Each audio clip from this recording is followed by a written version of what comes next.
അവിടെ അവർ സുവിശേഷം വിശ്വസിച്ചിരുന്നു. കാലുകൾക്ക് സ്വാധീനമില്ലാത്ത ഒരുവൻ ഇസ്രായേലിലായിരുന്നു. ജന്മനാ മുടന്തനായിരുന്ന അവൻ ഒരിക്കലും നടക്കാൻ കഴിഞ്ഞിരുന്നില്ല.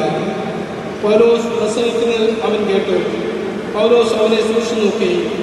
സൗഖ്യം പ്രാപിക്കാൻ തക്ക വിശ്വാസം അവനുണ്ടെന്ന് കണ്ട് പൗലോസ് ഉച്ചത്തിൽ പറഞ്ഞു, എഴുന്നേറ്റ് കാല് ഉറപ്പിച്ചു നിൽക്കുക. അവൻ ചാടി എഴുന്നേറ്റ് നടന്ന് പൗലോസ് ചെയ്ത ഈ പ്രവൃത്തി കണ്ട ജനക്കൂട്ടം ലിക്കവോനിയൻ ഭാഷയിൽ ഉച്ചത്തിൽ പറഞ്ഞു, ദേവന്മാർ മനുഷ്യരൂപം ധരിച്ച് നമ്മുടെ ഇടയിലേക്ക് ഇറങ്ങി വന്നിരിക്കുന്നു. അവർ ബർന്നബാസിനെ സേവൂസ് എന്നും പൗലോസ് പ്രധാന പ്രസംഗനായതിനാൽ അവനെ ഹെർമസ് എന്നും വിളിച്ചു.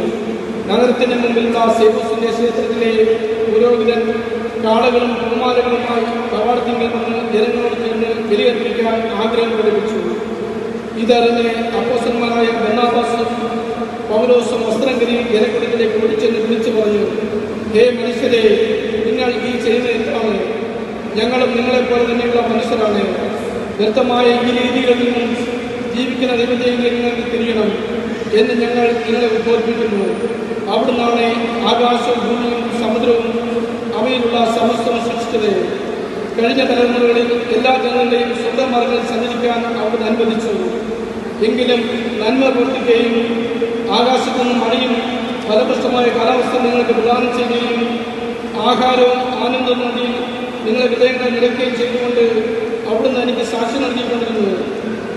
അവർ ഇപ്രകാരം പറഞ്ഞു, ഞങ്ങൾക്ക് ബലിയർപ്പിക്കുന്നതിന് ജനങ്ങളെ കഷ്ടത്തിൽ പിന്തിരിപ്പിച്ചു. കർത്താവിൻ്റെ വചനം.